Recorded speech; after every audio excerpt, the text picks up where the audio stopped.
안녕하세요. 안녕하세요. 마이크 소리가 굉장히 크네요. 네, 듣기에 불편하지 않으세요? 네. 오전에 시험 봤죠? 네? 아, 고맙습니다. 오전에 시험 보셨죠? 어떻게 잘 보셨습니까? 시험주만, 네, 늘 그렇듯이 시험은 잘 보라고 있는 거긴 한데요. 그렇다고 우리가 좌절하고 그러지는 않아야 될 것 같기는 해요. 자, 오늘 제가 이제 여러분들하고 약속한 바와 같이 1시간 반 정도 진주 리더십에 대해서 좀 강의를 할 건데, 일단 이렇게 와주셔서 정말 감사드리고요. 여러분들이 어떻게 보면 시험이 끝나고 나서 되게 귀한 시간이잖아요. 그리고 이제 서울에서 내려온 분도 있고 막 이래서 제가 최선을 다해서 이 시간이 헛된 시간이 되지 않도록 해보도록 하겠습니다. 자, 오늘 이제 주제는 MBA 비즈넷 동호회에서 얘기하는 진주 리더십이라고 해서 인생에 있어서 진짜 주인은 나다라는 주제를 가지고 얘기를 좀 해보도록 하겠습니다. 강의에 앞서서 모두 다 잠깐 기립을 해주셨으면 좋겠어요. 부탁드립니다. 사진은 안 찍으셔도 되고요. 자, 기립을 하는 이유는요, 여러분들 아시겠지만 최근에 저희가 굉장히 좀 안 좋은 일들을 겪고 있죠. 그래서 다들 국민 전체가 트라우마를 겪고 있다. 그리고 되게 힘든 시간들을 지내고 있는 것 같아요. 그래서 희생자 추모를 위해서 잠깐 좀 묵념을 하고 그 다음에 강의를 시작하도록 하겠습니다. 자, 전체 묵념.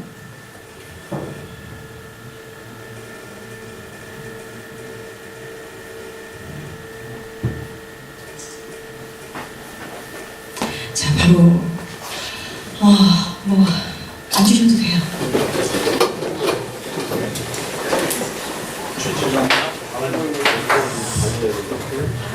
솔직히 그래요. 요즘에 워낙 이제 어른으로 사는 게 굉장히 좀 죄인 같고 되게 좀 슬프고 그렇기도 하는 것 같습니다. 그래서 여러분들 아세요? 어제 그 검색어 1위에 오른 게 이제 1000개의 바람이 되어라는 게 1위에 잠깐 올랐었는데요. 혹시 이 히스토리를 아시나요? 아시는 분? 1000개의 바람이 되어는 이명주의 노래거든요. 제가 개인적으로 이명주를 아주 어릴 때부터 제가 굉장히 팬이에요. 파페라 가수인데요. 그 가수가 이 노래를 세월호 추모 유가족들에게 헌정을 했어요. 그래서 저도 어제 밤에 들어가서 음원을 샀습니다.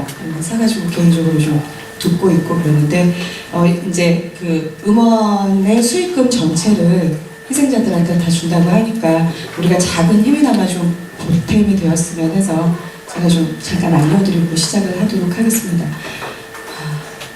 제가 이것만 보면 자꾸 마음이 울렁거려가지고요. 자, 바로 가볼게요. 자, 강의 내용의 개요를 한번 좀 보도록 하겠습니다. 진주 리더십이라고 하는 것은 진짜 주인의 줄임말이에요. 소개도 뭐냐면 제가 드리고 싶은 얘기는 그거였었어요. 여러분들 왜 부품 꿈을 안고 우리가 MBA에 딱 들어왔잖아요. 그죠? MBA에 들어온 이유는 뭘까요? 여러 가지들이 있잖아요. 근데 자신의 업그레이드를 하기 위해서 들어오신 분들이 훨씬 더 많을 텐데, 자, 오늘 이제 시험을 봐서 아시겠죠? 시험 보고 나면 본인이 어때집니까? 본인이 소중하다고 생각이 되어집니까? 아니면 나의 머리 한 개에 한숨을 좌절하게 되죠. 그래서 뭐가 떨어져요? 자존감이 확 떨어져요. 그죠?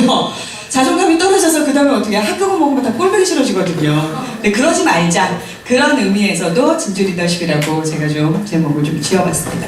그래서 이제 과정의 목표는요. 자, 내가 가지고 있는 나의 중심에서 나의 인생에서 내가 이제 어떤 관계를 맺고 나의 삶을 어떻게 돌아볼 것이냐 그런 내용을 가지고 이야기를 시작해 보도록 하겠습니다. 자, 제 이름은 황선주라고 알고 그다음에 이제 프로필도 지난번에 보니까 윤영경 그 회장님 프로필 이렇게 올리더라고요. 그래서 저도 올려야 되는 줄 알고 이렇게 올렸습니다. 다시 한번 인사드리겠습니다. 황선주입니다. 반갑습니다. 네, 주제는 총 4가지를 가지고 말씀을 드릴 건데요. 첫 번째, 인간은 이성적인 존재인가? 요즘에 화두가 많이 되고 있죠. 그래서 이성적이냐, 감성적이냐 이 부분에 대해서 좀 얘기를 나눠볼 거고, 두 번째는 우리가 내가 MBA에 들어온 이유, 서로 다들 각자 이유가 있을 텐데 그 부분에 대해서도 좀 얘기를 나눠보도록 하겠습니다. 그리고 이제 또한 지금 우리 나이 정도가 되고 그 다음에 사회에서 어느 정도 역할을 해주는 사람들이라면 내가 조직에서 혹은 개인적으로 인생에 있어서 단순한 일을 할 것이냐 이 부분에 대해서 좀 얘기를 나눠보고 삶의 진짜 주인인 나의 삶 그리고 또 뭐가 필요한가 이런 걸 얘기를 나눠보도록 하겠습니다. 자, 강의 시작하기에 앞서서요. 여러분들 그거 아세요? 인간이 아무런 도구를 갖고 있지 않다 하더라도 부릴 수 있는 최고의 마술이 있어요. 뭘까요? 도구가 아무것도 없어요. 지금 여러분들 도구 없잖아요. 필기 도구 이런 거 별로 없다라고 쳤을 때 손, 부릴 수 있는 마술, 최고의 마술 뭘까요? 말. 혀. 네? 혀, 새치, 혀. 저 죄송하지만 좀 길게 얘기해 주시면 자, 말 그리고 새치혀. 새치혀. 예. 같이 일맥상통하는 그러니까 말 짧게 얘기했다고 길게 해서 새치혀 이렇게 나온 거예요. 자, 아무런 도구를 갖고 있지 않다 하더라도 최고의 마술을 부릴 수 있는 건 뭘까요? 눈빛? 자, 제가 정답이 아니라고 해서 구타하거나 그러지 않아요. 미소, 그렇죠? 인간이 부릴 수 있는 최고의 마술은 미소와 표정입니다. 그렇죠? 우리가 사람과 사람을 만나면 자, 그 사람과 만났을 때 아시겠지만 성인이 되면서 어느 시점부터 성인이 되는 거예요. 어른이 딱 되는 순간 모르는 낯선 타인을 만났을 때 갑옷을 입고 만납니다. 그러면 어른이 된 거예요. 그죠? 아이일 때는 그런 게 없죠.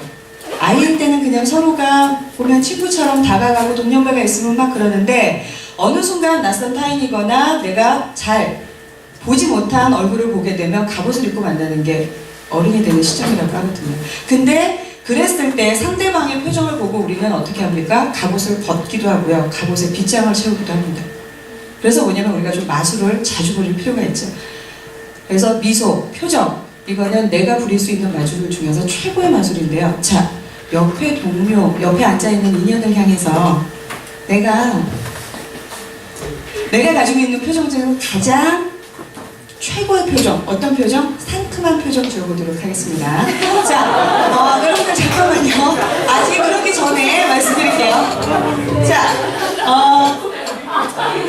자, 상대방의 얼굴의 표정은 내가 볼 수 있어요, 없어요? 내 얼굴의 표정 내가 봐요, 못 봐요? 못 봐요. 그럼 누가 보고 판단해요? 상대방이 보고 판단합니다. 상대방이 봤을 때 상큼하게 인사하는데 상큼한지 아니면 우울해지는지 판단하셔야 돼요. 그래서 만약에 상대방을 봤는데 우울하다. 자, 손 대시면 제가 자리 바꿔드립니다. 상큼한 쪽으로. 1시간 반 동안 가야 되니까. 자, 상큼한 표정 준비하시고요. 자, 잠깐만요. 여러분들 준비 미리 해도 돼요. 지금 시작하면 그때 하실 거면서도 불구하고 지금 가만히 있으라고 그러면 그냥 이러고 있어요. 그런 다음에 시작! 그럼 그때서 이러고 있단단 말이죠. 그거는 좀 아니고 자, 지금부터 시작해서 옆에 있는 우리 원우들 그리고 뒤에 있는 원우들 자, 인사하도록 하겠습니다. 상큼하게. 자, 시작!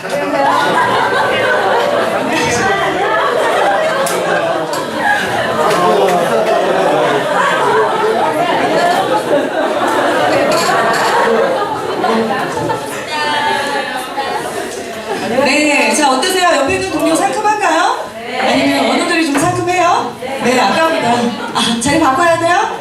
네. 자, 지금 보니까 그 짧은 사이에 인사만 했는데도 불구하고 얼굴이 이렇게 발그레하게 홍조를 띄우는 분도 있고 그 다음에 아까보다 표정도 훨씬 더 좋아진 것 같아요. 자, 그래서 좀 시작을 해볼게요. 자, 강의는요, 이야기하듯이 하도록 하겠습니다. 자, 왜 이야기하듯이 하도록 하세요? 이럴 수 있죠? 왜 이야기하듯이 하려고 하는지 아세요, 혹시? 편하게 하려고. 그죠? 예, 그런 것도 있고, 소통하려고. 그렇죠? 그런 것도 있고요. 자, 왜냐하면, 왜 이야기하듯이 합니까? 그리고 여러분들이 저한테 질문할 수 있어요. 이분도 저한테 그렇게 얘기하고 계시네요. 자, 사진 속의 이 인물이 누군지 아시는 분? 할아버지 말고? 아인슈타인 아닙니다!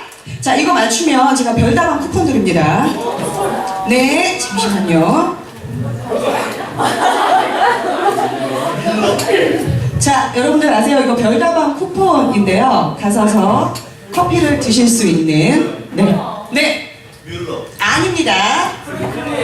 아닙니다. 누굴까요? 사진 찍으면 나와. 사진 찍어서 조사하면 다 나와. 힌트 좀 주세요. 힌트 좀 드릴까요? 스마트폰에서. 허클베리핀.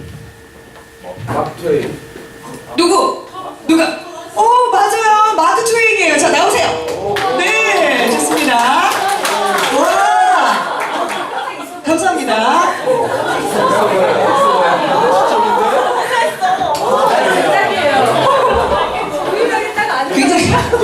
굉장히 격하게 좋아하시네요. 자, 예, 마크 트웨인 아시겠지만 허클베리핀, 그다음에 톰 소여의 모험의 작가죠. 자, 이분이 왜 이야기하듯이 합니까? 라는 거에 대한 답변을 아주 정확하게 해줬어요. 왜냐? 설교가 20분을 넘어가면 제인도 구원받기를 포기합니다. 자, 이 얘기는 뭐예요? 잔소리 하지 말란 얘기예요.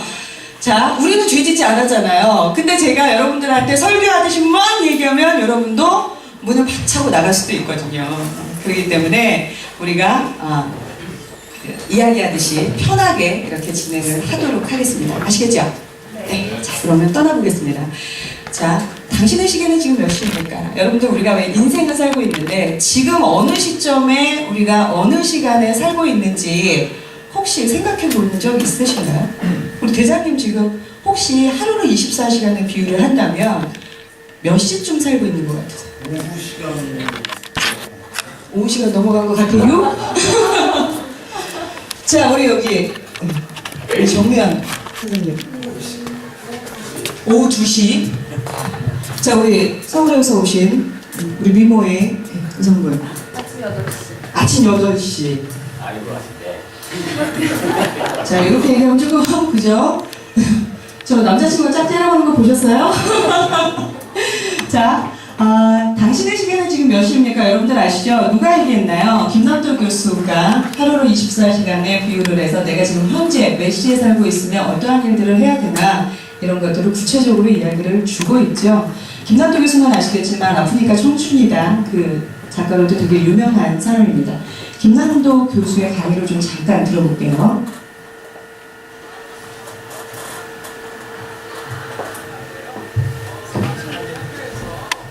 들으세요? 그 소비자와 시장 이런 과목을 강의하는데요. 오늘 그 얘기하면 아마 여러분 집에 가기 어려울 테고, 먼저 우리 학생들한테 질문 하나 하고 싶은데, 이런 생각을 한번 해보죠. 우리가 인생이 딱 하루라면 내가 지금 인생 중에 몇 시쯤을 살고 있을까, 그냥 뭐 생각하지 말면 느낌을 좀 얘기해 봤으면 좋겠어요. 학생은 몇 시쯤 된 것 같아요? 오후 3시. 우리 남학생들한테 볼까요? 남학생은 어때요? 오늘 하루 중에 몇 시? 자기 인생에 오늘 오후 4시? 예, 4시간씩 보이긴 좀 한다. 자, 우리 이렇게 막연하게 감으로 생각하지 말고 한번 그 계산을 실제로 한번 해보죠. 여러분 학교 다닐 때 산수 잘했는지 모르겠는데, 우리나라 그 사람들의 평균 연령이 한 80세 정도라고 합니다. 80년이 24시간에 해당한다면 여러분 나이는 지금 몇 시쯤 될까? 한번 계산해봐요. 계산이 너무 어려우면 쉽게 생각하면 됩니다. 여러분 80년이 24시면 40살이 몇 시겠어요? 12시, 그렇죠? 80의 반이고 24의 반이니까. 그러니까 요 중에 40된 분이 있으면 낮 12시인 거예요. 그렇죠? 실제로 38은 24예요. 그렇죠? 그러니까 10년이 갈 때마다 3시간씩 가면 된다. 여기 10살인 분 있어요? 아직 없죠? 10살은 아침 3시 정도 됩니다. 새벽. 그리고 20살은 20살은 6시. 우리가 1년에 한 18분씩 더하면 자기 시각이 나옵니다. 이 중에 30살이신 분 있어요? 30살은 아침 9시. 오늘 아마 방송국에서 여러분 시계를 하나씩 준비해 오라고 한 것 같은데, 한번 자기 시계 꺼내볼까요? 자, 이제 각자 자기 시계를 돌려서 자기 나이를 한번 맞춰봤으면 좋겠다. 아까 우리 오후 4시쯤 됐은 것 같다 했던 우리 남학생 지금 몇 시예요? 오전 9시요. 또 오후 3시쯤 됐던 것 같다는 우리 여학생은 6시 36분이요. 어때요? 여러분 그냥 막연히 생각했을 때보다 시간이 더 늦었어요? 더 빨라요? 빨라요. 여기 우리 학생들 아침 6시 36분 또는 아침 7시 또는 9시 이럴 때 뭐 해요? 보통 아침에 하루 중에? 네, 자고 있어요. 아주 솔직한 답이.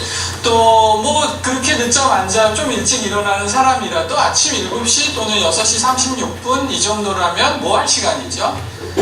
그쵸. 씻고 하루를 준비하고 나갈 준비하는 사람이죠. 나는 이런 시계를 인생 시계라고 부른데 여러분은 이제 대학을 졸업하고 곧 취직을 하고 사회에 나갈 거니까 다들 출근 준비를 하는 한 7시, 8시 정도에 해당을 한다. 선생님은 선생님 나이는 거의 국가적인 기밀로 내가 자, 김남도 교수님 나이는 국가적인 기밀이기 때문에 제가 멈추도록 하겠습니다. 자, 인생에 있어서 내 인생의 지금 시기에 나는 어디 지점에 와 있나 우리도 한번 좀 계산을 좀 해볼까요? 80세라고 기준으로 놓고 봤을 때 하루를 24시간이라고 했을 때 1440분이라고 합니다. 그러면 1년이면 18분이잖아요.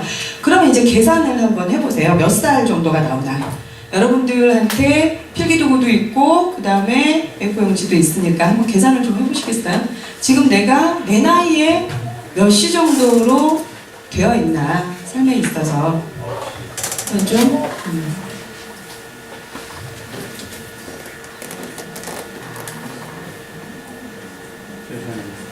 자, 계산이 어려운 분들은 옆 사람한테 해달라고 해도 괜찮고요.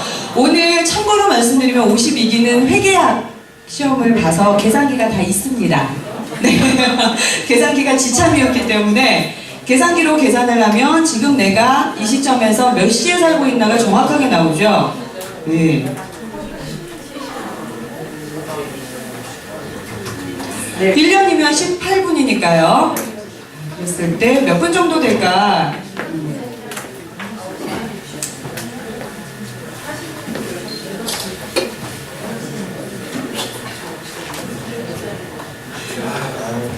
자, 몇 살 정도 지금 살고 있나요? 본인이 생각했던 시계와 지금 맞아요? 우리 여기 뒤에 두 분 계시는데 몇 시에 지금 해당되나요? 계산해 보니까.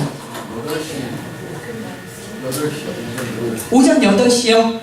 너무나 부러운 말군요. 그러니까 어쨌든 나 점심 먹고 낮잠 잘 시간이라서 지금 매번 산에만 다니시고 그러는 거죠?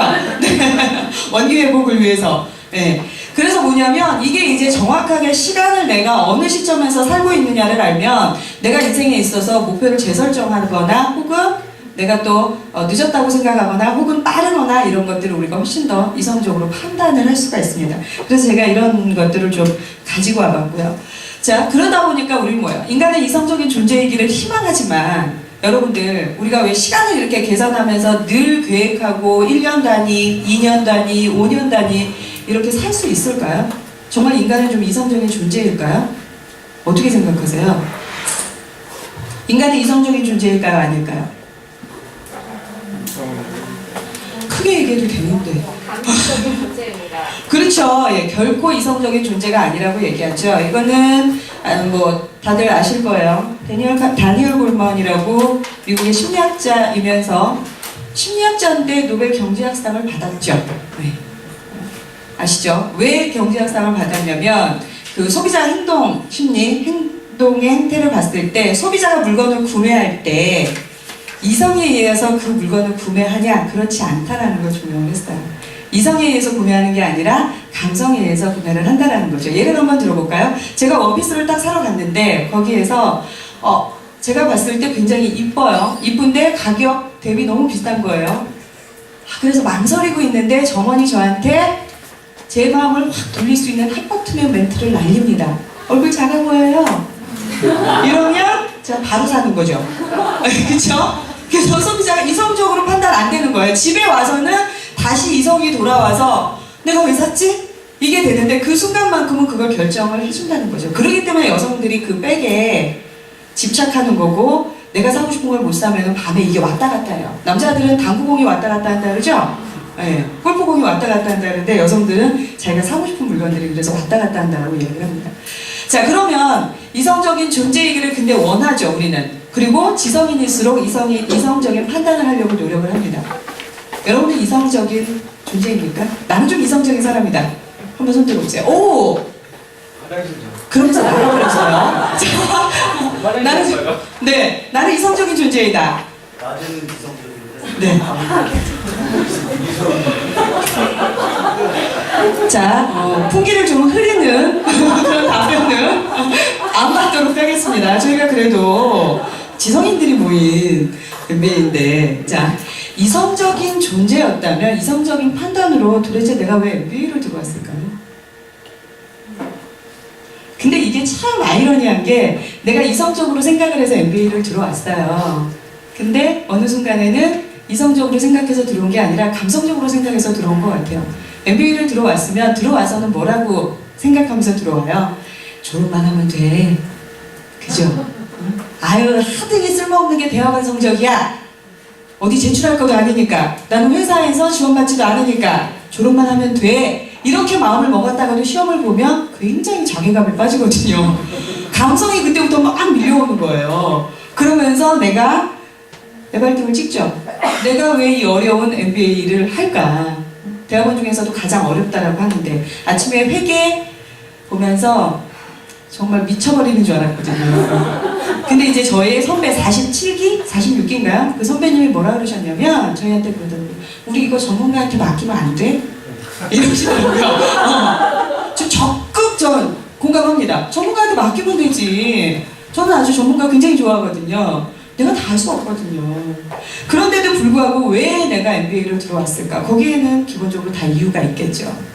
자, 21세기는 지식 못지않게 감성을 또 중시하는 사회예요. 그래서 뭐냐면 우리가 현업에서 아마 여러분들은 굉장히 이성적인 판단으로 나를 통제하고 일을 하고 그렇게 할 겁니다. 그런데 이제 현대사회에서는 뭐를 또 중시하라 그래요? 감성을 중시하라고 이야기를 하죠.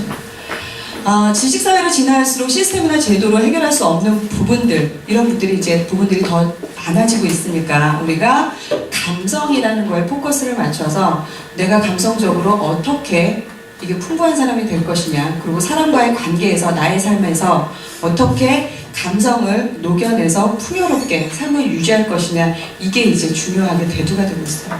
이건 뭐 아시겠죠? 엘빈 토플러 아시죠? 제3의 물결. 이 사람이 이미 얘기했죠.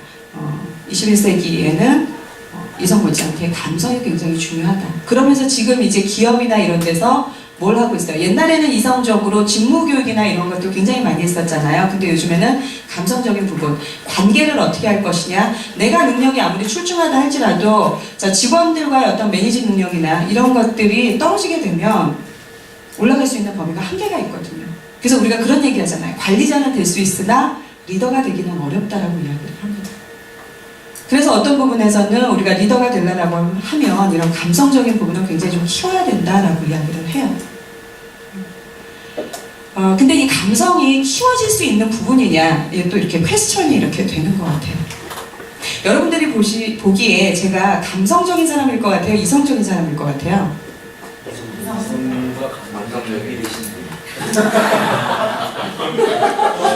참 훌륭해요. 교육생의 자세가 되게 잘 돼 있어요. 네, 그래서 맞아요. 근데 이제 저는 왜 우리가 기본적으로 행동유형 구성이나 이런 것들을 해서 봤을 때 저 굉장히 좀 이성적인 사람으로 나와요.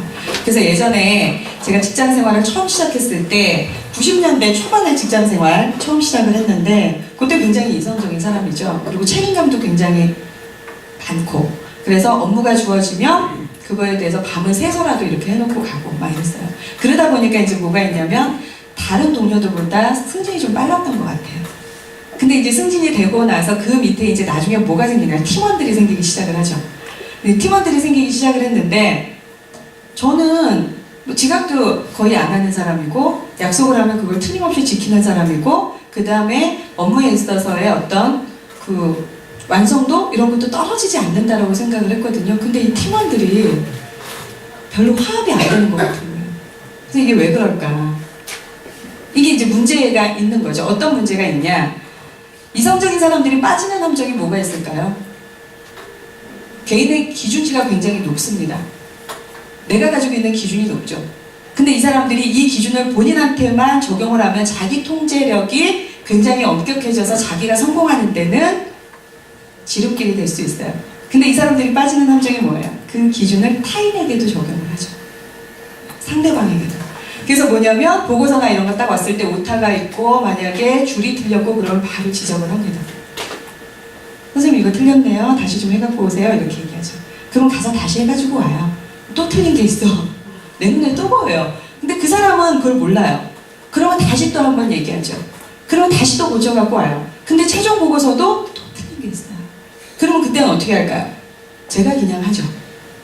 그래서 그 보고서를 위에 올리죠. 그럼 나중에 이게 어떻게 될까요? 그래서 저는 제가 이렇게 새가빠지게 밤늦게까지 일하고 막 이러니까 사람들이 다 나를 좋아하겠지, 팀원들이 이렇게 생각을 했는데 그게 아니더라는 거예요. 결과는 혼자 일 다 한다라고 하고 직원들을 역량을 강화시켜주지 않는다라고 얘기하더라고요. 그래서 그때 굉장히 좀 딜레마에 빠졌었거든요. 그래서 정말 모든 교육을 쫓아다니면서 어떤 교육을 받아야 될까를 고민했던 것 같아요.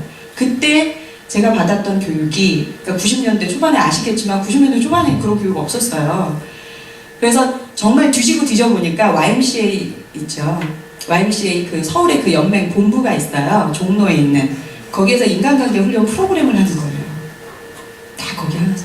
그래서 제가 6개월 과정으로 거길 다녔어요. 주말에 매일. 근데 거기에서 배운 게 뭐냐? 감성을 강화하는 능력을 배웠어요. 인간관계 훈련에서 가장 중요한 게 감성적인 부분을 확장시키는 거더라고요. 자, 감성이 확장될 수 있을까? 지금의 많은 사람들은 얘기하거든요. 나는 이성적으로 태어났는데 확장될 수 있을까요? 없을까요?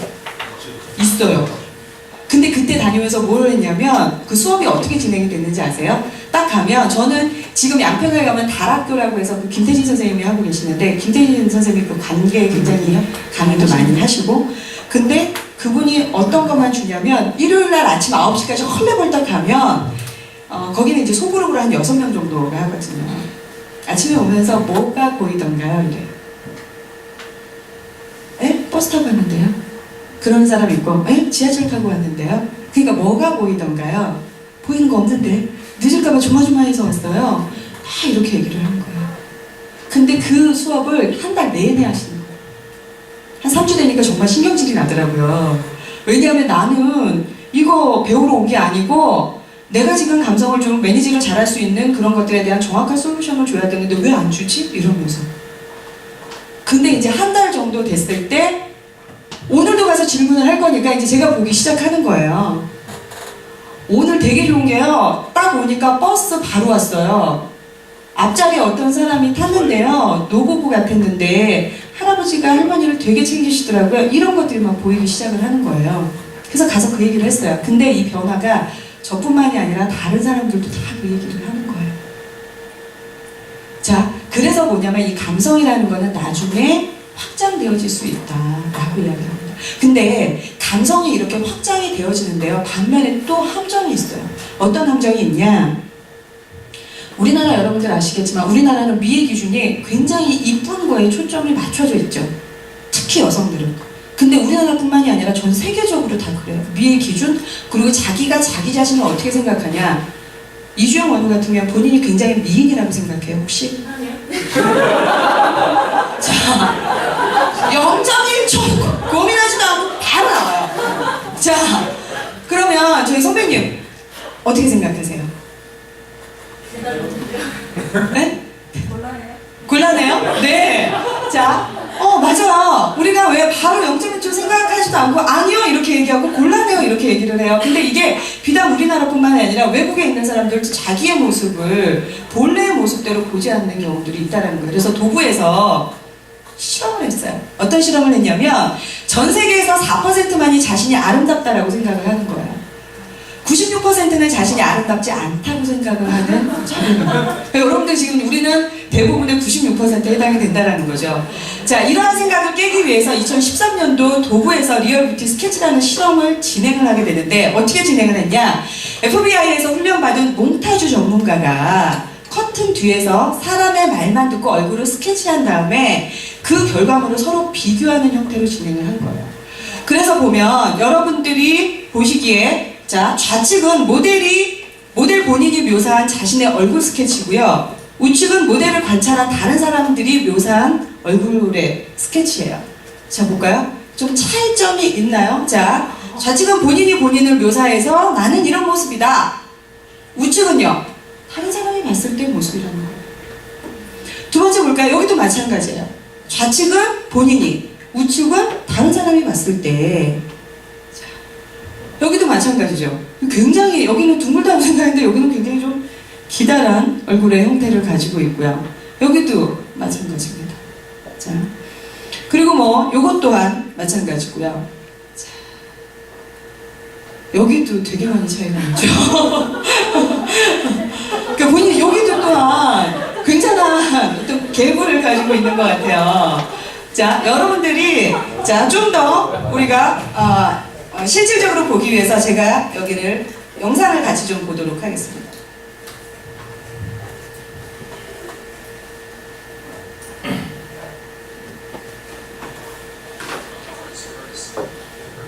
As a police department from 1995 to 2011. I showed up to a place I'd never been, and there was a guy with a drafting board. We couldn't see them, they couldn't see us. Tell me about your hair. I didn't know what he was doing, but then I could tell after several questions that he was drawing me. Tell me about your chin.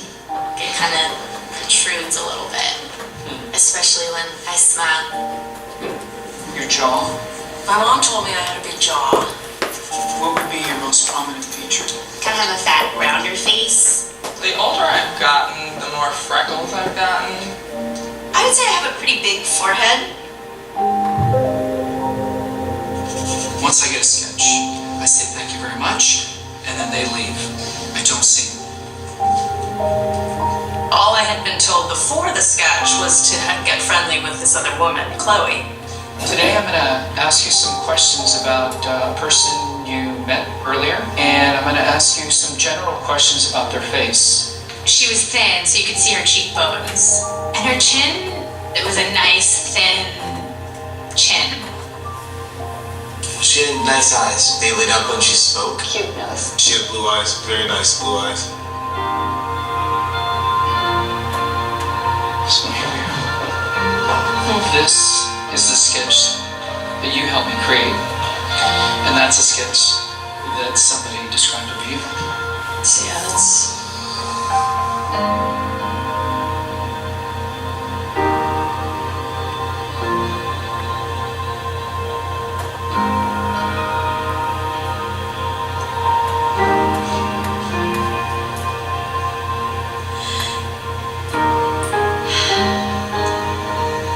She looks closed off and fatter.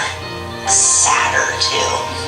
The second one looks more open, friendly, and happy. I should be more grateful of my natural beauty. It impacts the choices and the friends that we make, the jobs we apply for, how we treat our children. It impacts everything. It couldn't be more critical to your happiness. Do you think you're more beautiful than you say? Yeah. Yeah. We spend a lot of time as women analyzing and trying to fix the things that aren't quite right. And we should spend more time appreciating the things that we do like.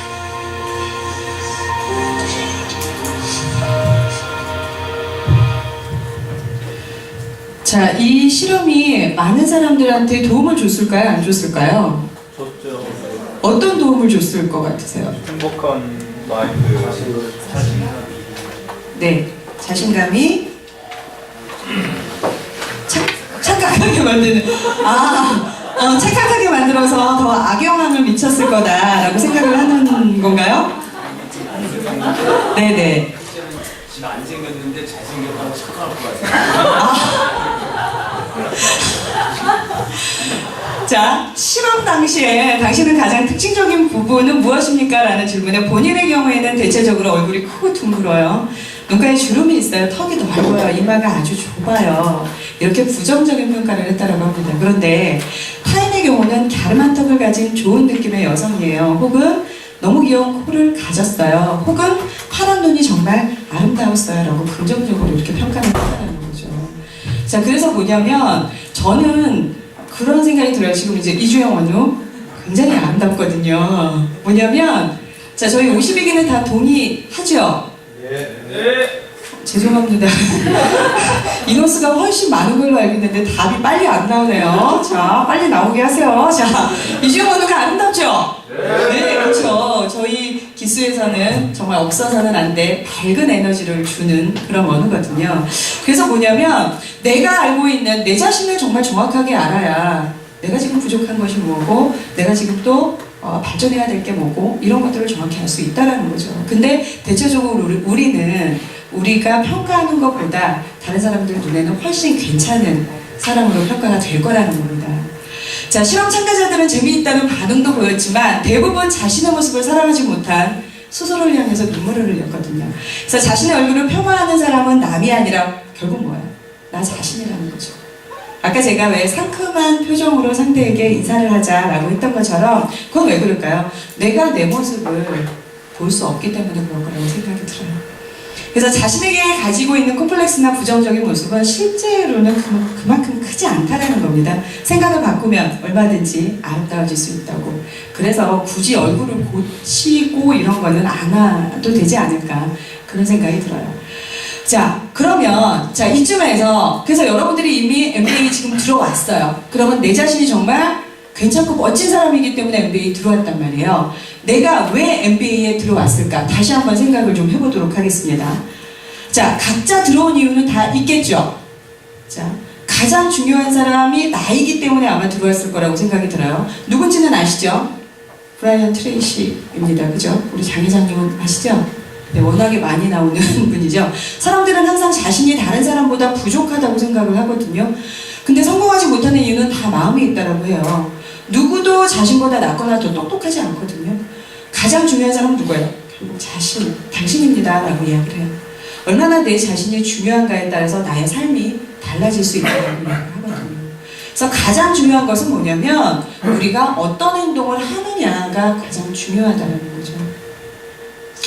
자, 그래서 내가 MBA에 들어온 이 행동을 선택한 이유가 있을 것 같습니다.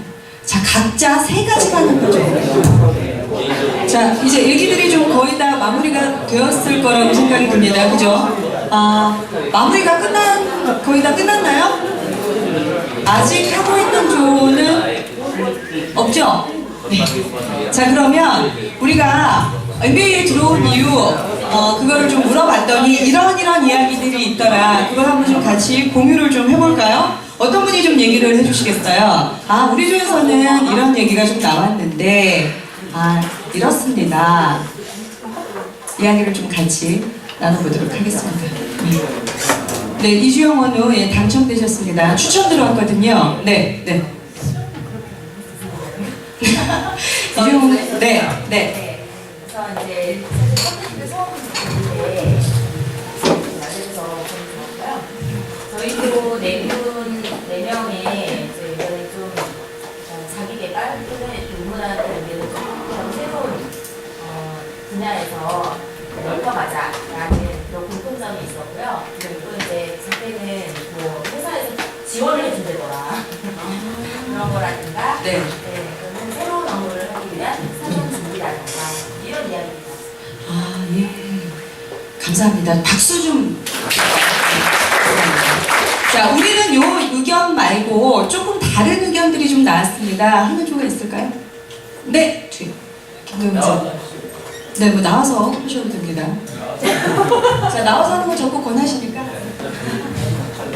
이제 선생님이 잘생겼다.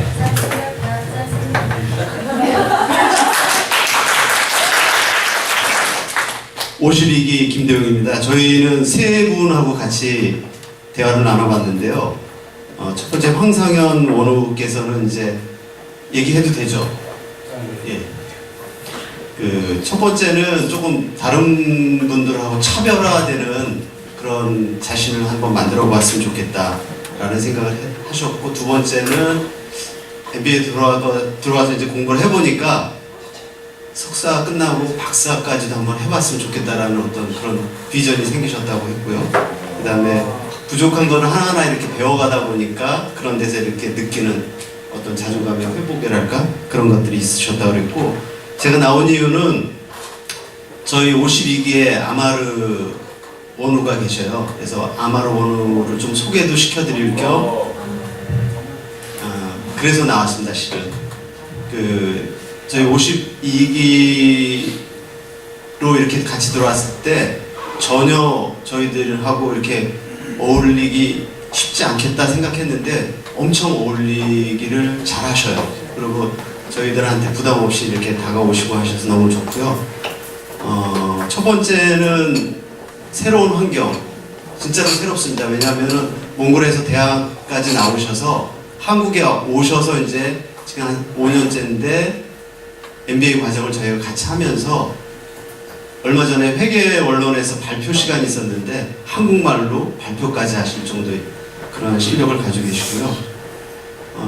몽골에서 물론 공부를 하셨지만 한국에 와서 조금 수준 높은 교육을 받고 싶어서 들어왔다고 하셨고, 그렇게 하게 되면 아무래도 자기를 좀 더 업그레이드 시킬 수 있지 않을까 그런 생각을 가지고 오셨다고 합니다. 그래서 제가 개인적으로 이제 남편분하고 그 상황을 좀 여쭤봤는데, 지금은 남편이 돈을 벌어서 우리 아마르 원호님이 공부를 하고 향후에 아마르 원호가 이제 열심히 배우셔서 돈을 벌고 남편을 이제 또 공부를 시킬 계획을 가지고 계신데, 아마 이 아마르 씨하고 남편분은 또 영어를 워낙 잘하신대요. 그래서 한국하고 몽골하고 또 글로벌하게 어떤 그 프로젝트를 만들든지 아니면 사업을 한다든지 그렇게 했을 때 아마 지금 배우고 있는 여러 가지 스킬들을 다양하게 사용하실 수 있지 않을까, 그런 측면에서 아마라 씨 볼 때마다 존경스럽고 또 저희보다 더 열심히 공부할 때 저희들이 조금 자극을 많이 받아요.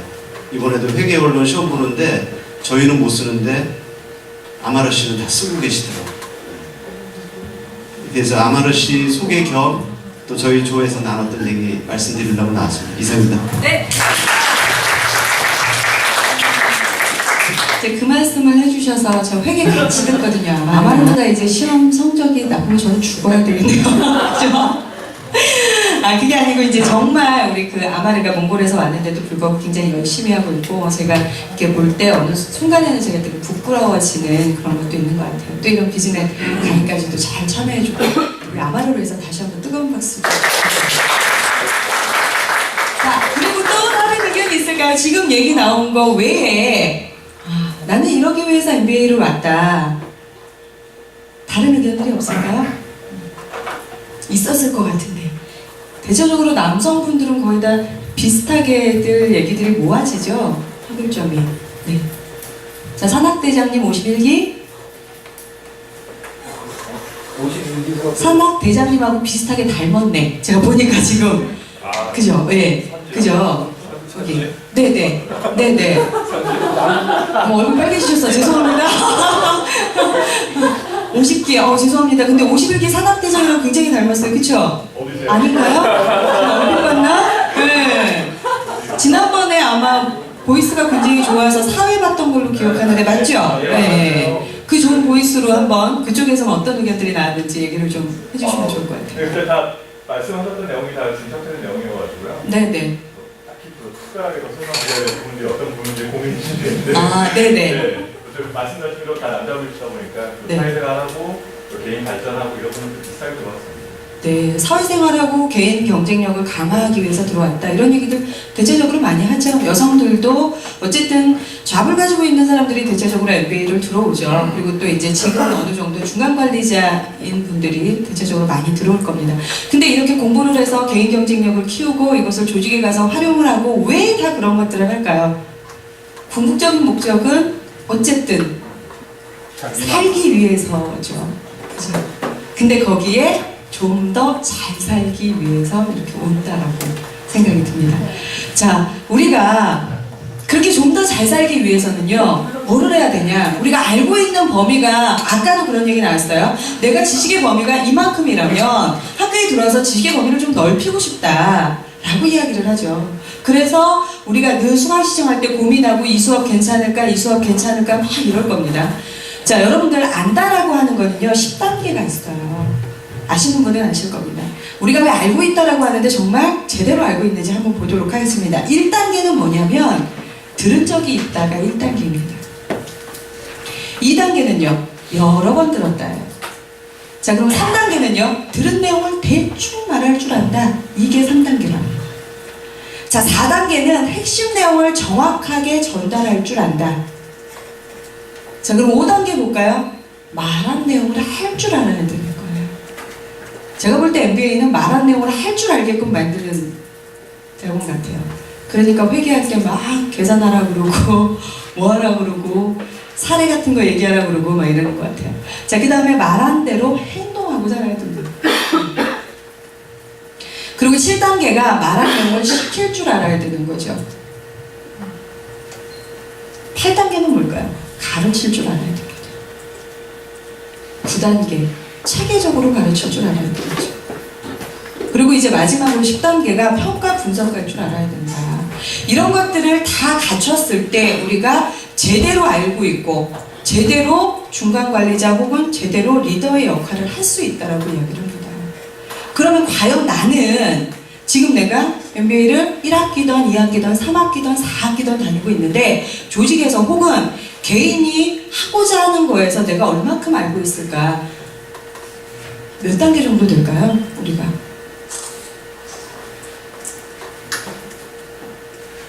자, 몇 단계 정도 될까요? 굳이 말씀 안 하셔도 본인들이 훨씬 더 잘 아니까. 자, 그래서 내가 알고 있는 이런 거를 얼마큼 내가 할 줄 알까? 요거는 이제 잠시 좀 고민을 우리가 좀 해볼 필요가 있는 것 같습니다. 적어도 MBA에 들어왔다라고 하는 것은 내가 이렇게 아는 거에 대해서 기본적으로 5단계 이상은 해야 되는구나 라는 거라는 거죠. 그리고 뭘까요? 조금 더 우리가 구체적으로 퀄리티를 높이자면 여기까지 가면 참 좋습니다. 8단계까지. MBA 학문을 공부를 해서 이런 것들을 적용을 해서 조직에서 혹은 내 주변 사람들과 했을 때 8단계. 근데 이제 우리가 조금 더 욕심을 부리자면 9단계. 뭐 이러려면 또 교수님까지 돼야 되겠죠. 그죠? 그 다음에 마지막에 이제 10단계까지 가능한 게 우리가 그 현상을 보고 분석하고 컨설팅까지 가능한 게 10단계라고 이야기를 하죠. 그래서 어떻게 보면 MBA는 실질적인 학문이잖아요. 그죠? 실질적인 학문의 기반이 되는 게 이게 아닐까 저는 좀 이렇게 생각이 듭니다. 자, 그러면 우리가 단순하게 직장을 다니고 있고 그리고 지금 공부를 하고 있고 단순하게 내가 인생에 있어서 내가 지금 12시를 향해 가고 있고 내가 지금 2시를 향해 가고 있고 나는 지금 아침 10시 열심히 일할 그 시간에 있는데 내가 이 인생과 나의 조직과 나의 삶에 그냥 단순하게 랠리를 할 것이냐. 자, 목표를 해서 출발해서 직업인으로 완성되는 삶을 살고자 우리가 이런 공부들을 한다라고 저는 감히 좀 생각이 들어요. 동의하십니까? 네. 자, 목표가 없는 배한테는 유리한 바람이 불지 않죠. 목표가 있기 때문에 여러분들도 MBA에 들어왔고 우리가 그걸 향해서 가고 있는 겁니다. 그래서 나한테 유리한 바람이 왔을 때 그거를 그 바람을 탈 줄도 알게 되겠죠. 자, 그러면 세상에서 가장 유능한 사람은 누구일까요?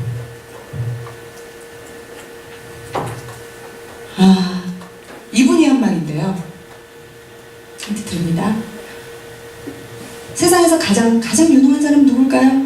라고 질문했을 때 여러분들 왜 그런 얘기 하잖아요. 천재를 우리가 따라갈 수 없다라고 하잖아요. 근데 천재가 또 누구를 따라갈 수 없어요? 노력하는 사람을 따라갈 수 없다라고 해요. 근데 노력하는 사람 그 위에 아주 무서운 즐기는 사람. 즐기는 사람 위에 더 무서운 놈이 있다라고 합니다. 미친놈이요. 광녀 혹은 광자. 자, 그런 사람 말고 독일의 문호적 괴테가 이런 말을 했어요. 가장 유능한 사람은 배우기에 힘쓰는 사람이다. 역으로 얘기를 하면 바꿔서 조금 표현을 달리해서 얘기를 하자면 자, 즐기는 사람보다 더 무서운 사람이 꾸준히 하는 사람을 이야기를 합니다. 가장 유능한 사람은 내가 꾸준히 하는 사람이고 배우기에 힘쓰는 사람이 우리가 가장 유능한 사람이라고 이야기를 합니다. 현재 계속 공부를 하고 있냐? 그래서 어떠한 모습으로 보면 여러분들은 지금 이 위치에 와 계신 것은 굉장히 훌륭한 가장 유능한 사람이라는 것을 보여주고 있는 측면이라는 거죠. 자, 그러면 우리가 하버드대 경영대학원의 그 존 커터 교수가 뭐라 그랬냐면요. 평생 학습을 하는 사람은 성공한다라고 얘기를 해요. 여러분들 다 성공하기 위해서 MBA가 왔잖아요. 더 잘 살기 위해서 우리가 역량을 강화하고 조직에서 매니저를 좀 잘하고 싶고 그 다음에 관계를 넓히고 감성적인 것도 허용의 범위를 넓혀서 풍요롭게 살고 싶고 이런 것들이 다 거기에 들어가거든요. 자, 그런데 그 평생학습을 돕는 정신적인 습관에는요 4가지가 있다는 거예요. 이러한 정신적인 습관이 평생학습을 가능하게 하는데 어떤 거냐? 첫 번째, 안일함을 자진해서 반납하는 태도. 아, 나 지금 이제 이대로 괜찮아. 이게 아니라 내가 이 위치에서 어떻게 하면 조금 더 나아갈 수 있느냐. 그래서 안일함을 반납하는 태도. 근데 아시죠? 성인 학습에서 기본적으로 성인은 뭐예요? 안주하고 싶어하는 욕구가 굉장히 강해요. 그래서 여러분들이 강의를 들을 때 특히 이제 조직에 있을 때 기업에서 그 강사들이 와서 강의를 할 때 저항을 주는 이유는 뭐냐면 지금도 잘하고 있는데 왜 저걸 또 해야 돼? 이렇게 생각하기 때문에 그렇거든요. 근데 이걸 과감하게 반납을 해야 된다는 겁니다. 자, 두 번째는 뭘까요? 항상 자기 자신을 낮추고 자기 잘못을 반성하는 태도. 자, 세 번째는 뭘까요? 항상 다른 사람의 이야기를 끝까지 경청하는 태도. 중요하죠. 이게 다 들어가요. 뭐 제가 새로운 얘기하는 게 하나도 없거든요. 감성적인 측면에 확장하는 거에도 다 들어가는 거고요. 마지막으로 열린 마음으로 인생을 보고자 하는 의지가 있어야 가능하다. 자, 마음이 열려있지 않으면 여러분들 아시겠지만 우리가 터널 시야와 사이클 시야를 이야기를 해요. 자, 21세기에서 간절히 원하는 사람의 시야는 터널 시야일까요? 사이클 시야일까요? 사이클 시야라고 이야기를 합니다. 터널 시야는 내가 가지고 있는 요거밖에 못 보는 거죠. 좌우를 못 봐요. 그러니까 한쪽의 방향에서는 내가 전문가로서 대성할 수 있을지 모르나 다른 것들이 융합이 안 되는 거죠. 과거에는 이렇게만 해도 참 괜찮았어요. 살기 괜찮았어요. 근데 지금은 우리한테 시대가 요구하는 역량은 사이클 시야로 인해서 주변까지도 다 아우를 수 있는 영역들을 요구한다는 거예요. 그러려면 평생 학습을 해야 된다는 거죠. 그래서 정신적인 습관 자체가 이렇게 4가지가 딱 세팅이 되어 있어야 된다는 겁니다. 안일함을 내가 자진해서 반납하는 태도, 나를 낮춰야 되는 거죠. 그죠? 그래야 자기 잘못을 또 반성하는 태도, 그리고 항상 다른 사람의 이야기를 끝까지 경청하는 태도, 그리고 열린 마음으로 인생을 보고자 하는 의지, 이런 것들의 정신적인 습관이 되어 있어야 된다고 얘기를 합니다. 자, 그러면 로커스 오브 컨트롤이라고 하는데 이게 뭘까요? 자, 우리 조직 행동론 시험 봤죠? 나왔을 것 같은데 뭐죠? 이게 무엇보다 중요하다고 제가 얘기했어요. 통제의 위치가 어디에 있느냐가 되게 중요하더라고요. 개인이 있어서. 이제 통제의 위치가 어디에 있느냐. 지금 여러분들 보면 왜 우리가 조직 행동론이나 이런 거 배웠을 때 내재론자, 외재론자 배웠잖아요. 거기에서 나오는 게 나중에 리더로서 조금 더 많은 사회적인 지위를 차지하고 있고 이런 사람들은 대체적으로 어떤 사람들이더라? 어떤 사람이에요? 죄송해요. 제가 수업의 연장인가요? 자, 내재적 통제 신념을 가진 사람들이 훨씬 더 윗선에 많고 리더로서의 역할들을 잘 하더라라고 이야기를 하죠. 왜냐? 어떤 상황의 결과에 대해서 자신의 행위나 노력의 결정성을 믿기 때문에 개인의 행위에 높은 가치를 부여를 합니다. 그래서 내가 시험이 점수가 안 나왔어. 그럼 저는 바로 응답, 바로 흡수합니다. 공부를 안 했어. 내가 잘못한 거야. 이렇게 얘기가 되죠. 그게 이제 뭐예요? 통제의 어떤 위치가 저한테 있는 거죠. 내가 잘못했으니까 점수 결과는 그렇게 나온 거고, 내가 잘못했으니까 일의 향방이 그렇게 흘러가는 거고, 이렇게 얘기를 한다는 겁니다. 그런데 이제 외재적인 통제 신념을 가진 사람들은 대체적으로 사람들로서 자신의 삶에서 발생하는 성공과 실패를 어때요? 외부에서 찾죠. 그래서 자신의 행위나 능력, 노력과는 무관하게, 예를 들어서 지금 사회 현상이 경기가 너무 안 좋아서 그렇다, 뭐가 안 좋아서 그렇다, 그렇게 계속 얘기들을 한다라는 거예요. 그러면 이런 얘기를 해요. 그러면 기본적으로 이거 타고났을 때부터 하느냐, 그런 것도 어느 정도 있어요. 상황 이상을 하면. 근데 이제 뭐냐? 우리가 지속적으로 반복적으로 공부를 하고 역량을 키워나가는 데 있어서 어떤 것들을 높이는 게 되게 중요하냐면, 이 신념을 가지고 있던 사람들이 이 위쪽으로 슬금슬금 올라오는 거, 이게 아주 중요한 부분이죠. 그래서 뭐예요? 바깥으로 향한 화살을 내안으로 돌리기, 이게 첫 번째 조건일 겁니다. 통제 위치를 어떻게 하느냐. 그래서 뭐냐면 그런데도 불구하고 이렇게 얘기할 수 있어요. 또 아니, 그런 것들을 다 하고 살려니까 너무 힘들어. 그리고 나는 그렇게 똑똑한 사람도 아니란 말이야. 그렇게 현명한 사람도 아니야. 아까 왜 우리가 대체적으로 96%에 해당이 됐죠? 그런 것처럼 우리가 제레미 러브킨이 얘기한 것처럼 우리는 인형인간에 거의 가깝거든요. 그죠? 지니어스한 사람과 통찰력 있는 사람들이 세상을 확 바뀌는 것들의 혜택을 누리고 가는 인형인간에 가깝단 말이에요. 그럼 어떻게 해야 되냐? 우리는 선택과 집중이 필요하다는 거죠. 삶에 있어서. 어떤 선택과 집중을 해야 되냐? 자, 내가 가지고 있는 약점이 분명히 있어요. 그 약점 극복을 어떻게 하느냐, 이게 되게 중요할 겁니다. 데이비드 보이스라는 사람인데요. 이분은 이제 예일대 로스쿨을 졸업을 했어요. 미국에서 가장 잘 나가는 소송 전문 변호사 중 한 명인데, 뭐 아시겠지만 굉장히 유명한 사건들을 맡아가지고 아주 인기가 급부상한 사람입니다. 자, 이 사람의 강점은 뭐냐면 법률 용어를 알아듣기 쉽고 푸근하게 풀어가는 말솜씨가 1품이라고 합니다. 여러분들 아시겠지만 회계하고 법률 용어는요, 우리가 같이 한국말을 하고 있는데 그 전문가들이 와서 얘기를 하면 뭔 얘기하는지 하나도 모르겠어요. 그죠? 그래서 그렇게 얘기하면 우리가 뭐라고 얘기해요? 한국말로 해줘, 이렇게 얘기하죠. 근데 아시겠지만 또 진정한 전문가는 어렵게 얘기하지 않습니다. 쉽게 얘기하는 사람이 가장 탁월한 전문가죠. 자, 그리고 또 까다로운 질문이 나올 때마다 40쪽에 달하는 주 대법원의 판결문은 거의 줄줄 외다시피 한다고 합니다. 그럼 이 사람은 굉장히 똑똑하고 능력 있는 사람이냐? 그렇지 않다는 거예요. 초등학교 3학년이 될 때까지 책을 읽지 못했다고 합니다. 몇 년 후에 난독증이 판정이 된 거예요. 책보다 그래서 TV를 더 가까이 했고 결혼 전까지는 건설업 노동자로 생활을 했어요. 그리고 또 결혼 후에 아내의 권유로 대학을 입학을 했고 피나는 노력으로 예일대 편입을 했죠. 그리고 이제 나중에는 뭐 그 단어 자체도 다르게 읽을 정도로 굉장히 부족하다, 약점이었던 사람이죠.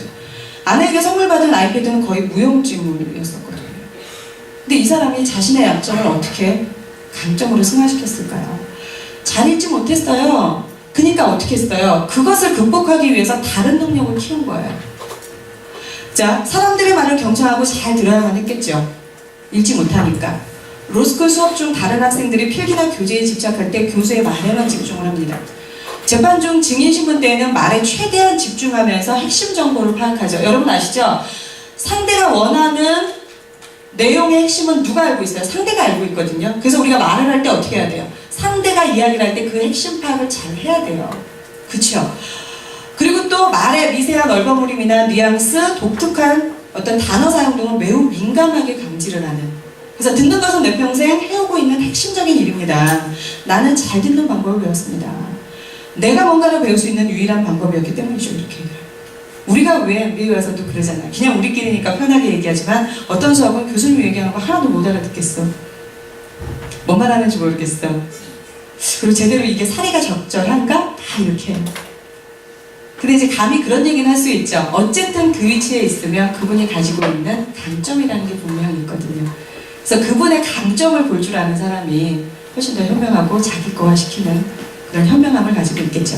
자, 그리고 또 어땠을까요? 모든 것을 기억해야만 했어요. 읽기와 쓰기를 잘하지 못하기 때문에 메모하는 습관, 그거 대신에 기억력을 극대화시킵니다. 사람들이 며칠 전에 무심코 한 말도 모두 기억하면서 활용을 하죠. 그러니까 이 사람한테는 언제 저녁 한번 해요? 이 얘기하면 안 돼. 그럼 언제 할 건데요? 이게 이제 바로 나오겠죠? 그래서 나는 사람들의 말을 기억합니다. 그들이 쓰는 단어들도 기억을 합니다. 이렇게 얘기를 합니다. 그래서 만약에 내가 더 빨리 읽을 수 있었다면 더 쉽게 풀어나갈 수 있는 일이 많았을 겁니다. 이거 의심할 여지가 없겠죠. 근데 다른 한편으로는 많은 것을 읽을 수가 없고 남의 말을 들음으로써 배우고 질문해야 한다는 것은 문제의 기초 수준까지 단순화해야 한다는 거죠. 이게 무척 강력하다는 거. 그래서 뭐냐, 여러분들의 삶에서 단순화시키는 작업, 선택과 집중을 하셔야 된다는 거예요. 다 잘할 수는 없거든요. 선배님들이 대체적으로 힘들고 우리가 지치는 게 뭘까요? 공부를 하다가 다 잘하려고 하겠다는 거예요. 개인적으로 뭐 보셔서 딱 가늠이 오시죠? 저는 집에서는 빵점이에요. 네. 딱 보기에도 티 나죠? 티 안 나요? 자, 티 난다고 하면 강의 오래 하려고 그랬는데. 자, 뭐냐면 오늘 이제 제가 잠깐 또 집에 갔다 왔는데 저희 아들이, 여러분들 뭐 아시겠지만 저희 같은 학교를 다니고 있는데 시험이 끝나가지고 열심히 뒹굴뒹굴 하고 있어요. 근데 이제 제가 집에 가서 잠깐 이제 뭘 하고 오는데 제가 뭘 하고 왔을까요? 아이들 밥 주러 갔을까요? 절대 그렇지 않죠. 네. 가서 제 볼일만 보고 오거든요. 그러니까 저 나오는데 뒤통수에 저희 아들이 그러더라고요. 엄마 배고파. 알아서 먹어. 이렇게 그게 이제 당연히 되는 거예요. 그래서 사람들이 과거에는 이게 안 됐었죠. 과거에는 이게 안 돼서 어떠냐면 제가 좀 거의 좀 강박증 같은 게 있어가지고 제가 좀 나는 또 좀 깔끔해요. 그래서 어떤 걸 좋아하냐면 왜 청소기 돌려서 맨발로 다니면서 뽀득뽀득한 거 알죠? 그 느낌 그거 굉장히 좋아합니다. 네? 안 해봐서 몰라? 그 느낌 있어요. 한번 해보세요. 여름에 햇볕 쫙 들어왔을 때 날 선선하고 이럴 때 약간 해 뉘엿뉘엿할 때 청소기 돌려놓고 물걸레질 쫙 해놓고 맨발로 다닐 때 뽀득뽀득한 그 느낌 굉장히 좋습니다. 제가 그걸 굉장히 좋아해가지고 예전에 직장 생활하면서 이제 공부를 할 때도 하루에 아침에 출근하기 전에 청소기 돌리고 가고 저녁에 하루 동안 먼지 쌓인 게 있을 테니까 와서 청소기 돌리고 이랬었어요. 그러니까 사람이 어땠었겠어요. 그러니까 그때 당시는 뭐냐면 아까 말씀드렸죠. 이런 어떤 이성적인 판단을 하는 사람들이 가지는 특성 내 기준으로 타인에게도 적용하고 나에게는 통제가 굉장히 엄격한 거죠. 무조건 해야 된다고 생각을 했던 거예요. 그러니까 사람이 어떻게 돼요? 번아웃이 되죠. 이 번아웃 되는 게 굉장히 안 좋은 거잖아요. 그래서 이제 그때부터 놓기 시작을 한 거죠. 지금은 어떨까요? 너무 많이 갔어? 언제 돌렸는지 모르지. 청소기를 언제 돌렸는지 모르고 그 다음에 이제 그거는 잘하죠. 이제는 저희가 있으니까 모든 일을 나 혼자 다 잘할 수는 없다 이렇게 생각. 이제 역할을 주는 겁니다. 네. 역할을 주죠. 그래서 누가 청소기하고 누가 뭘 하고 이런 것들을 하면서 조금 이제 자유로워진 거예요. 그러다 보니까 뭐냐면 이렇게 하고서 세상을 보니 훨씬 더 내가 선택하면서 살 수 있는 게 많아지더라고요. 근데 이제 너무 죄송스럽게도 제가 성적은 별로 선택을 하지 않고 있어서 이건 좀 심란합니다. 그죠? 아무튼 이 이야기는 다윗과 골리앗 책에 나오는 건데요. 말콤 글래드웰 아시죠? 굉장히 유명한 세계적인 석학이죠. 이분의 책에서 이제 발췌를 한 겁니다. 그래서 뭐냐면 선택과 집중을 우리가 어떤 것을 하든지 간에 긍정적인 것이든 부정적인 것이든 내 삶에 내가 주의와 에너지를 집중력을 쏟는 대상이 자연스럽게 그것을 끌어당기게 되는 거죠. 그게 이제 뭐냐면 그래서 내가 버리게 되면 훨씬 더 선택이 되어지고 그 다음에 풍요로워지는 것이 많아지더라 라고 이야기를 할 수가 있다는 겁니다. 자, 그러면 우리가 공부를 열심히 해야 된다라고 했잖아요. 그러면 이거를 어떻게 해야 될까? 일단 많이 들어야 되겠죠. 그래서 세미나 같은 데도 좀 많이 다니시면 훨씬 더 좋습니다. 자, 그 다음에 어떨까요? 폭넓게 좀 다양하게 읽는 게 좀 필요해요. 저희 기수에도 보면은 공대 석사까지 하고 온 분이 있거든요. 그러니까 근데 이제 뭐냐면 스페셜리스트죠, 완전히. 근데 어떤 우리가 조직행위론이나 이런 것들 경우의 수가 굉장히 많은 학문에서는 굉장히 많이 부딪히더라고요. 그래서 그런 것들은 어떻게 해야 될까요? 자주 토론하는 시간을 좀 갖는 게 필요합니다. 그리고 또한 어때야 될까요?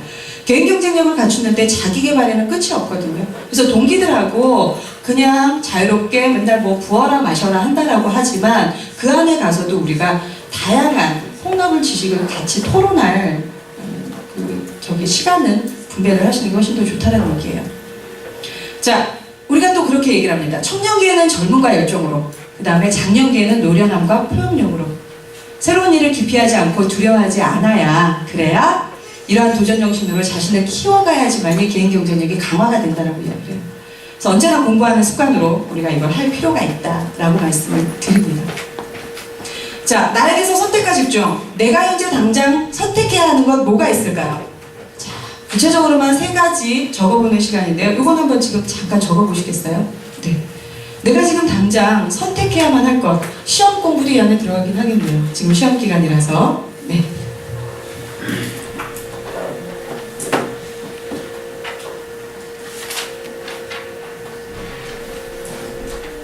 요거는 공유하지 않고요. 본인이 이제 필요한 거 선택하셔가지고 실행하시면 됩니다. 아까 행동해야 된다고 말씀을 드렸으니까. 자, 그 다음에 이제 얘기를 삶의 진짜 주인인 그럼 나를 위해서 우리가 뭐를 해야 될까? 여기가 이제 쭉 왔어요. 그죠? 마무리를 좀 할 건데, 제가 영상을 좀 하나 보여드릴 텐데요. 아까 우리가 초반부에 만났던 다니엘 골먼의 테드에서 강의했던 내용을 한번 같이 보도록 하겠습니다. 이게 제가 연결을 해놨는데 바로 될지 모르겠어요. 아까 여기 좀 문제가 있어가지고.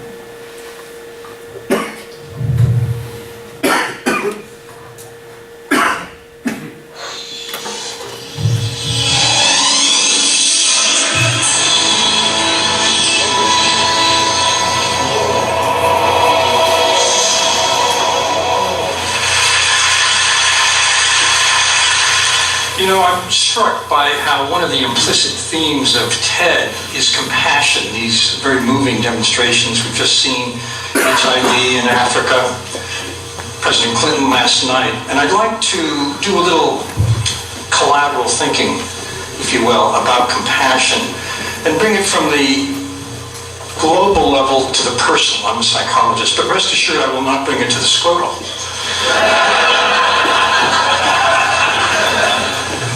There was a very important study done a while ago at Princeton Theological Seminary that speaks to why it is that when all of us have so many opportunities to help, we do sometimes and we don't other times.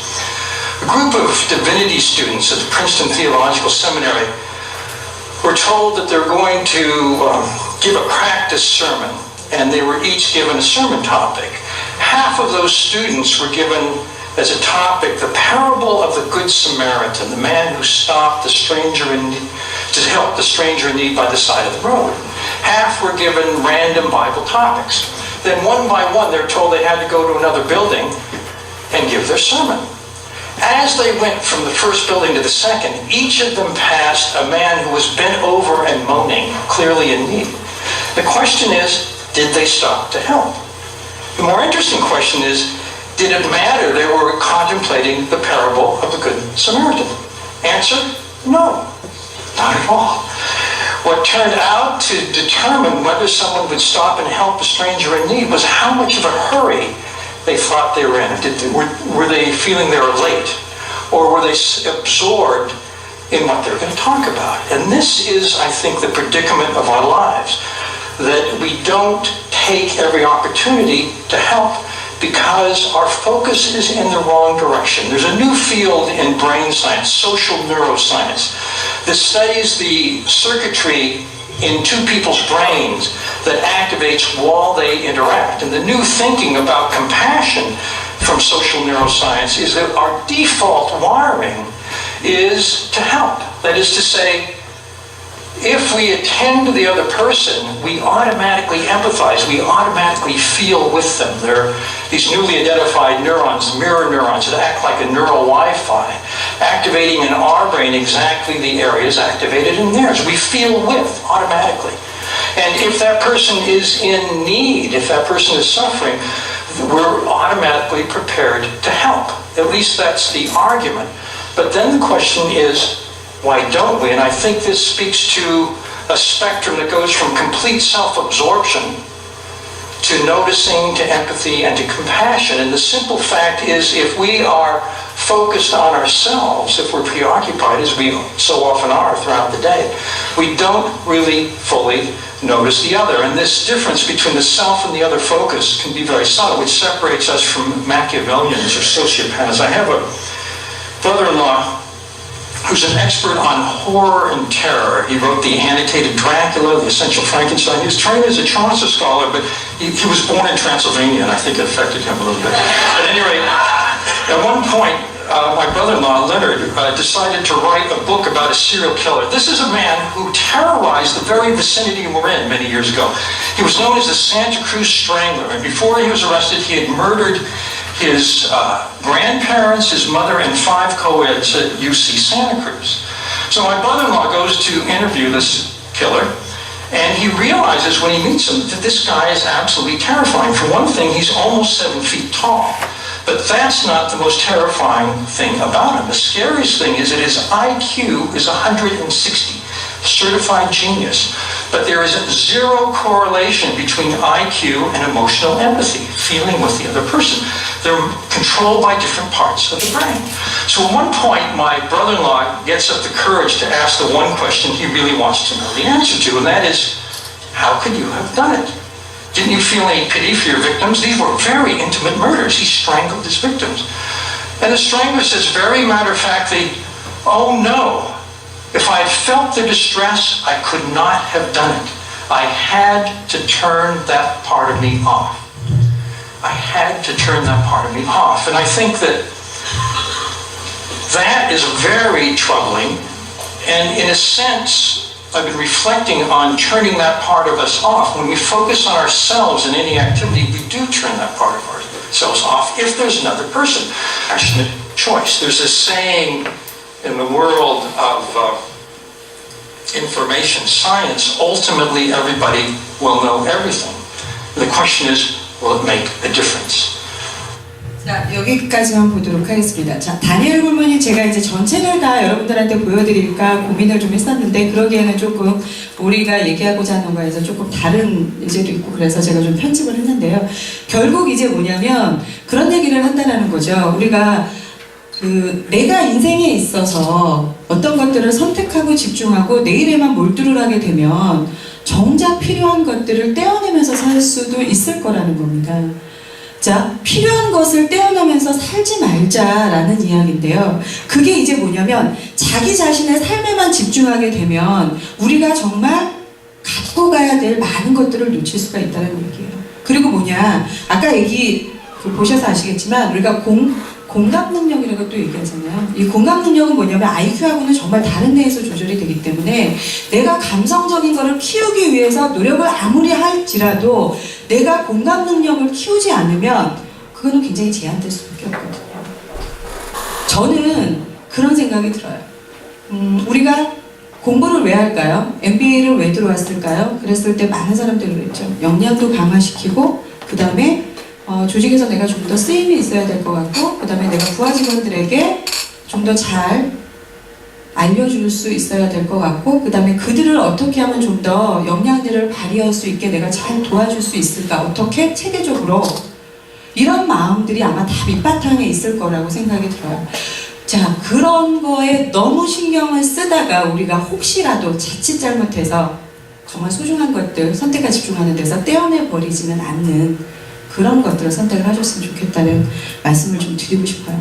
삶의 진짜 주인인 나를 위해서 나를 끊임없이 내몰지 말자라는 겁니다. 그래서 뭐냐면 대체적으로 대학원 공부를 하는 분들의 성향들을 파악을 해보면, 그리고 또 리더의 성향들을 파악을 해보면 자기 통제가 굉장히 좀 강하죠. 그러다 보니까 뭐냐면 기준 자체가 되게 완벽성에 가까워요. 그래서 자기를 자꾸 채찍을 한단 말이에요. 그래서 그러지 말고 내가 정말 필요한 부분 선택과 집중해서 떼어내진 않았는지 체크하시고 너무 나를 끊임없이 내몰지 않았으면 좋겠다라고 말씀을 드리고 싶고요. 미야와키 바이생안이라고 아마 우리 최정학 원우는 알 것 같은데, 일본에 187년 정도 됐나요? 네. 부채만 굉장히 고집하고 있는 아주 전통적인 장인의 가게죠. 거기에 가면 인풍제약이라고 있습니다. 그래서 뭐냐면 그냥 손 안에 어진 바람이 있다라는 거예요.